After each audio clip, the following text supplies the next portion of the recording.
have all the feelings. And I'm only telling you that because do you have all the feelings? I have all the feelings at the same time. Kirsten's Agenda is the name of my show. It's a way to make art and learn stuff and grow. There will be lots of segments and maybe some guests. 10 minutes of deep breath, that is my quest. If while we're here, then our insides expand to be more compassionate to our fellow man and woman and person. And remember, the truth is that kindness is cool. Have sex with my feelings and being cruel. Because our power, it lies in our minds and our hearts. Opening up is a really good place to start. Kirsten's Agenda.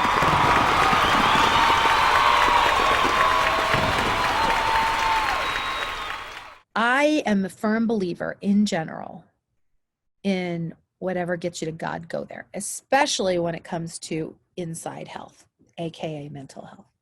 So and much like acting, I am not a person who says, I have the one thing. This is the one thing I use to act. When I was Penelope, we can put a picture of Penelope here if you want. When I was sweet Penelope, who I love so much, we're super close neighbors. So it's very easy for me to act like her. The way I'm going to approach that is going to be very different than if I'm playing someone that's super farther away from me. So there's a tool chest of acting things that I have. And I have a tool chest of inside health, mental health things that I use to tend to myself. Okay, so here are 3 of about, I think I have 300 journals. This is an inside health thing that I discovered when I was in 5th grade. This is my first journal. I'm just opening these up and just reading them. You can't just read them. Are you dumb? Family secrets, family secrets. Okay. I hate her. She's making me over my work project. Dear diary, my dad is taking me to Pasadena with him. Shit. Love ya, Kirsten. So, I think that journals are a way to, really get your feelings out in a quiet way. If I would have talked like that in real life when I was a kid, I would be grounded for a million years. Teaching my tobacco education. I was a tobacco educator at Centralia Elementary, then going to see Rosie. That was my therapist. Shitty asshole kids. Now I'm at Rosie's, just saw Mary.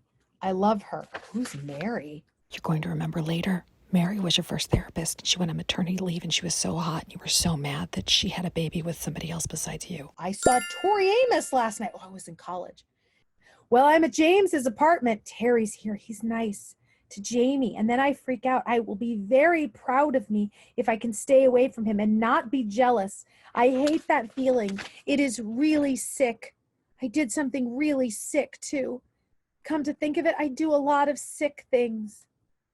Oh, by the by, I showed him this park that me and John went to, and we went late at night, and needless to say that there was groping and lips dragging across body parts.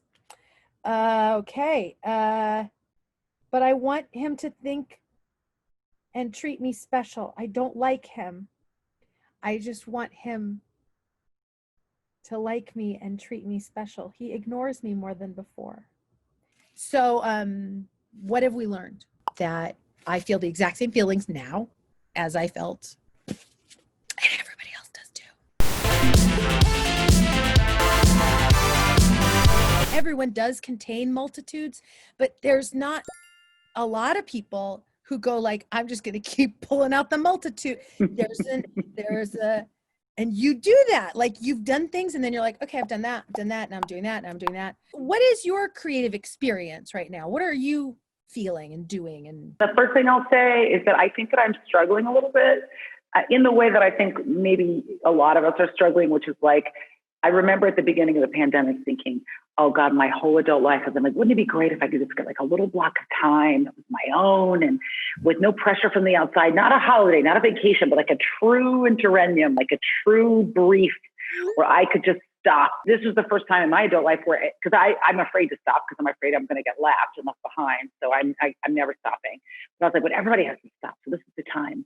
And I'm sure you've heard this and talked about this. I'm like, I'm going to write a novel and I'm going to knit a sweater and then I'm going to knit a sweater that looks like a novel. And I've done none of those things. And then I think the anxiety about maybe not leveraging this time to the fullest ability has made me more anxious. And honestly, a little blocked. I have felt a little creatively blocked. I have been working on a lot of stuff and trying to not focus on output, but maybe just focus on like inhabiting myself more fully as an artist, like listening to myself more, letting things that take a long time take the time that they need rather than going like, I'm so dumb. Why am I not being more effective? I did make some stuff though. I did 2 little, which were very funny, and they're going to come out soon. This web series that I did with some friends that we shot very cheaply called Speech and Debate, that I think is very funny and was very fun because it was very free. And then I did a music video. Someone said it's over, so I can go and say I tried just for full disclosure. People don't need to know that we made it during quarantine, but it is absolutely a piece of quarantine art because we were like, we want to make something. We should be making stuff. We have this time. What can we do? I was like, well, why don't we just shoot something on a phone? Do you have friends? Do you have a phone?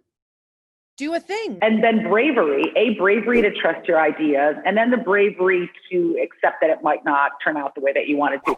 And both of these things are okay, because I think fear that things aren't going to go your way really keeps people from ever chasing their ideas. They just think, well, I don't have the right money, or I don't have the right conditions or the right skill set.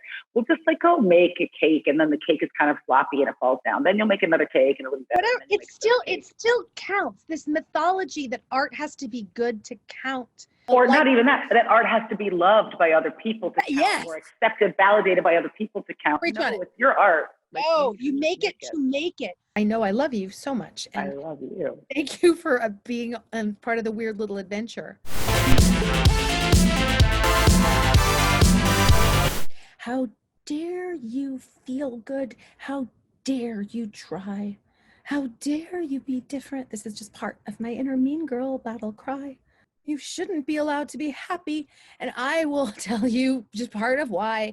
Because you gave away the glockenspiel joke early and you haven't been doing anything with your time. You're all bent out of shape because someone hurt your feelings like 2 weeks ago and you want to yell at them, be like, you said you want to be friends, but you don't interact like my friend at all. And I look at my phone too much and I haven't looked at the news at all. And I looked at the news too much and I don't do the things I said I'm going to do. I didn't memorize this song, and everything about you, kind of, including knowing that you're going to rhyme at the end of this part, is a big fat lie. How dare you? How dare you, Kirsten? But I could dare to have a good day. I could dare to dream of peace. You could dare to know it's your exquisite right to make a masterpiece. We could dare to know that you can be fit and hot and kind at the same time. I could dare to believe in the good inside myself and all mankind.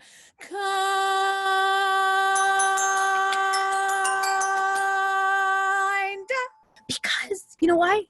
It's easy to believe that everything has gone to shit, because if you keep yourself low to the ground, you really can't get hit.